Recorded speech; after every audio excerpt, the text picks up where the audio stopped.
6, right? So in order to have a neutral atom of carbon, how many electrons do we need? 6. Also 6, right? So we have to distribute 6 electrons among this atom, right? So the K shell maxes out, fills up with 2, okay?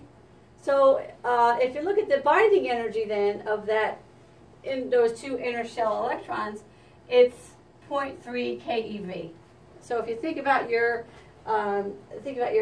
settings on your X-ray machines, you're in about the 80 keV, right? 70, 80, whatever.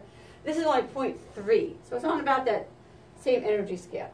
Okay, so it's only 0.3 keV that's holding these inner electrons to that atom. Okay, that's not really strong, right? But if you think about it, that nucleus isn't really all that big, right? So it's not much of a tight grip on that inner electron.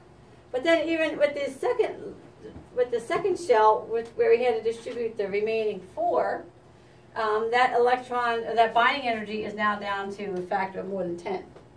Okay. Okay. So, and again, notice that the K shell will have the highest binding energy, the most tightly bound, and as you go to outer shells, I get less and less. Okay. This is an example now of barium. What do we know about barium? We use it for studies all the time in fluoro and contrast. We use it for contrast, right? Which is what? What does it do in an X-ray? Shows up a lot better, right? It's more radio opaque than say regular soft tissue, right? Okay, so barium is radio opaque, right? It doesn't, X-rays won't penetrate through it. Okay, so let's look at this configuration now. So barium has an atomic number of 56, right? Barium 137. So how many neutrons would this have?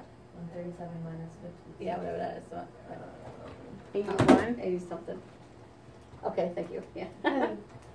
81, yeah. 81, okay, thank you. Okay, good. Okay, so then those 81 electrons are then distributed among the shells from K to P. Okay? But again, notice these inner shells, these 3 are filled up. That's the maximum capacity, right? But these are not. Okay? Before they start to use up those outer shells. But the valence electron, the outer number of that shell is only 2. Okay? So what group would we find barium in? There's 2 electrons in the outermost shell. 2. Group 2. Okay. What row or what period will we see barium in? 6. Well, yes.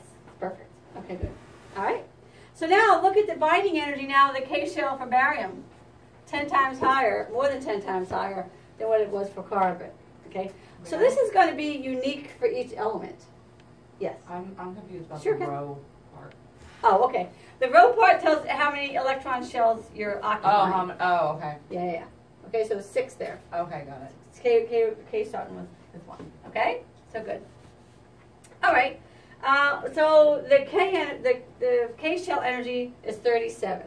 So if we wanted to remove one of these innermost electrons, we'd have to put in at least 37 keV to do that. Okay? Okay, so barium we recognize. Now let's look at one more example. Tungsten. That's what the cathode is made of. That's what the target is made of, right? This is what generates our X-rays. Okay? So if what do we have to put into the system if we want to get out one of these inner cell electrons? 69 kV. Does that sound familiar? Yes, yeah. Mm-hmm. That's about what your technique just said, right? 69, 80? 60, 70, 70. right? Mm-hmm. Okay, good. So that's the kind of energy we need to input to be able to get these electrons out of here to generate those X-rays. Okay? And tungsten is a really good, actually it's a good X-ray target because that's what everybody uses, right? It's not the only one, but it's a good one. All right, so and then look at this too. 74 protons, look at all these neutrons. It's got like over 100 neutrons, right? So it's a big, big nucleus, right? Okay, so the K shell energy is 69 keV and then drastically down from there. So again, same with barium, 6th row, second group, right? Not in the same place, but the same configuration, outer shell configuration. Okay? Just notice that looks at the end shell for barium has a little bit more packed in there. An end shell can only have up to 32 electrons though, right? Isn't that where it maxes I out? don't know, I think it's higher than that. Well, let's see, 1, 2, 3, let's figure it out. I think it's more than, n is equal to 4, Right? well, that's the lowercase n, right? So 2n squared is equal to 2 times 16, 32. Oh, yeah, you're right. That's right, right? KLMN, that's 4. So right, so now n is maxed out, so then we'll kind of pile on to the p. But don't worry about why, how you know when to go from one shelf to the next. We don't need to worry about that in this class. This is where we need to worry about. We need to worry about the outermost and the innermost. Everything in between, you don't have to worry too much about. So is it true to say that the more electrons that an atom has, the higher the binding energy is going to be? Yeah. Okay. Yeah, because the bigger the nucleus is. Mm-hmm. Okay, good. All right, very good. Okay,